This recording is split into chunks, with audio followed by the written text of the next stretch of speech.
What is up, everyone? This is me, Prasanna Balakrishnan, back again. This time for the match review of yet another shitty performance from Chennai FC against FC Goa, where we lost 1-0. And where do we even start? Before that, let me give some context before this game. Before I go into this review, I like all of you to hit the like button, subscribe button, hit the bell notification to get notifications on when I upload videos like this or go live. I will be doing a Chelsea match review as well, where we beat Chesterfield 5-1. I will also be going live with Fanspire at about 2 p.m. IST to discuss India versus South Africa, the second test that happened in Johannesburg. So I'll leave a link in the description so you can all see it. And please make sure to subscribe to Fanspire channel as well. And of course to my channel as well, closing in on 300 subs, just about 20 short of 300 subs. So in a channel that's slowly but steadily growing, let's see how far this much can go. And speaking of Chennai FC that wants to rip the life out of me, I don't know what to really say. And last game against before FC Goa, we played against I forgot who even played.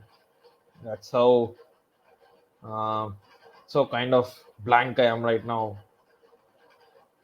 But we kind of put in a lackluster performance, but still managed to grind out to win owing to a great defensive display.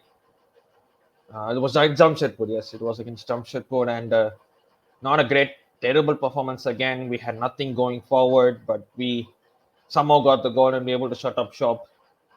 This time we kind of tried the same, but that never worked. We'll just walk you through the lineup. It was the homecoming of Narias Vasquez, our goal scorer from the 2019-20 season, who almost led us to the to our third ISL trophy. We couldn't take our chances in the finals. We would have won that. Um, and then it was again a back five of Regan, Sajid Dot, who had a fantastic game against Jamshedpur. Davjanovic was being outstanding. Nanayan Das and Jerry. Edwin in the middle, along with Vladimir Koman and Andu Tapa, and Midland Mozaev and Nereas Valskis up front. So we started the game, and before this game, actually, it was FC Goa who had not trained for 4 days owing to a COVID scare um, in their camp. Apparently, there was some. It was posted by Marcus Melgorhau, one of the top Indian journalists, that FC Goa did not train for 4 days owing to a COVID scare, and they just come for this game. But seeing this game unfold, I was actually wondering which was the team in COVID scare, because that never seemed to affect Goa's gameplay. Their passing, the way they're able to find that man, their pressing, their game plan, everything they did better than us in the first half, especially, if not even the whole game.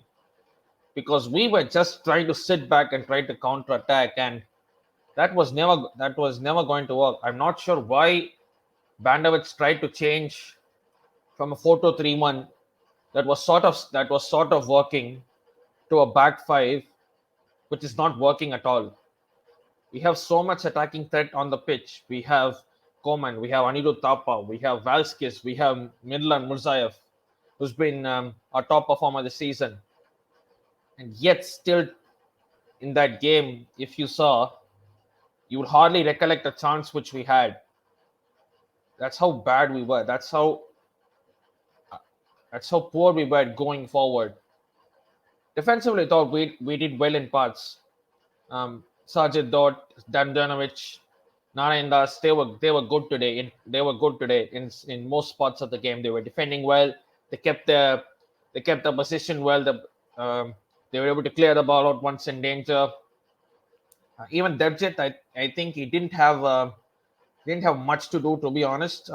Did have two or three scratchy moments, but overall, I think he was fine. And the goal, he couldn't do anything about it. It was just swirling. It was a great strike from Ortiz.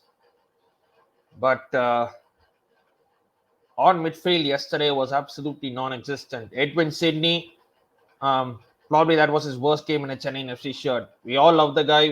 He's our own. I don't want to criticize him, but yesterday was probably his worst game in a Chennai shirt. And I was actually stunned by how he was still on the pitch because he was on a yellow card and he was literally flirting with danger till he was taken off in the 70th minute. And yeah, and even after the 70th minute changes, we still didn't seem to go forward and try to attack. I mean, we tried to use the pace of Changte to absolutely no effect. He played in the center of midfield, which I didn't understand why. The formation didn't change. It was still the back five. I thought when we, I thought maybe even at halftime, to go with the back four and try to attack Goa because they have not been that great this season. They have picked up a few points, but they can be definitely got at. They are just 2 points behind us, despite I think losing or not winning their first three games, and we winning our first two games and drawing the third one. And it's decision making in some parts. We were trying to play on the counter attack, fair enough, but just the third minute, you just look at this from from one of Chennai's play in the third minute. Is a counter attack. Anil Tava puts the ball to Milan Musayev. He takes a touch. There's Valskis running on the right hand side. There is no one close to him. He's clearly on side. If he just takes that first touch and he passes to him, he's through on goal, and we could have made it 1-0. But he didn't. He tried to take in his left foot. He hit a shot that went absolutely nowhere. And these are the decision making. And another one where Vasquez did well. He was on his way down, but he still managed to pass it to Daniel Tapa, who put a cross in, which was well defended by FC Goa. But apart from that, our only shot on target was in the second half when Midland tried to cut in and scored past Naveen, who till that point I didn't know he even played because he literally had nothing to do. As so as even the Goa backline, who did pretty well. Special mention to Anwar Ali, who had a fantastic game.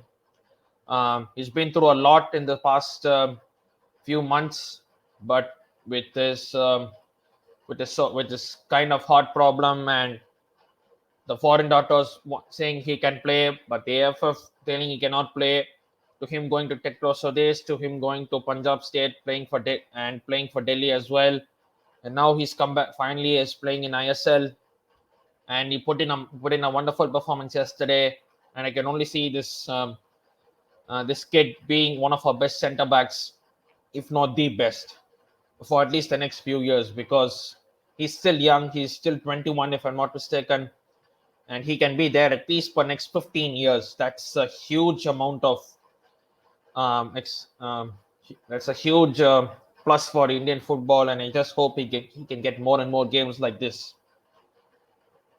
But apart from that, can't really say anything. It was the our passing was poor. The way we managed the game was poor. As I said before, I really didn't know which was the team that was in a COVID scare and didn't train for 4 days because that looked like us and not FC Goa. And credits to Derek Pereira, he got this tactic spot on, he got his game plan spot on, he tactically outplayed us. And Bandovic has a lot of questions to answer.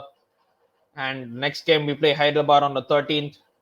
So I genuinely wish we go back to a back four and go back to what we do actually well, which is play in a 4-2-3-1. Because 4-2-3-1 it has brought us success in the past. Even last year, when we went doing well, we were still creating loads of chances. Just that we just could not score. That's it. Sometimes when you can't score, a coach cannot take responsibility for that in a way that say he can take responsibility for say a wrong formation or not a great tactical change.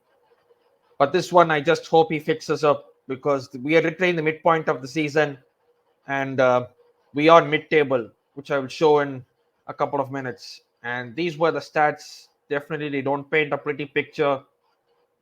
And you say that all these stats don't matter if the stat above on top here matters. That didn't matter as well. So all these things come into consideration. They had 16 shots on a goal, 5 on target, more than 68% possession. And even if you look at the table, we are mid-table at the midpoint of the season. We had a chance to go 1 point less than Mumbai City yesterday, which couldn't happen. And now the gap between the top and even sixth is just 3 points.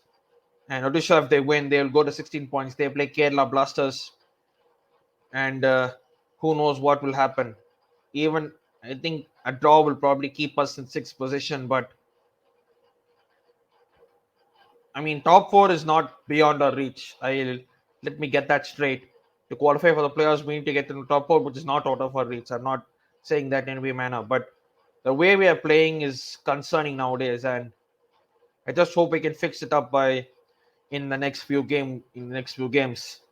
That's pretty much it for this review. If you like this video, hit the like button and subscribe button, hit the bell notification to get notifications whenever I upload videos like this or go live. I will be doing the review of Chelsea versus Chesterfield in the FA Cup third round, which Chelsea won 5-1.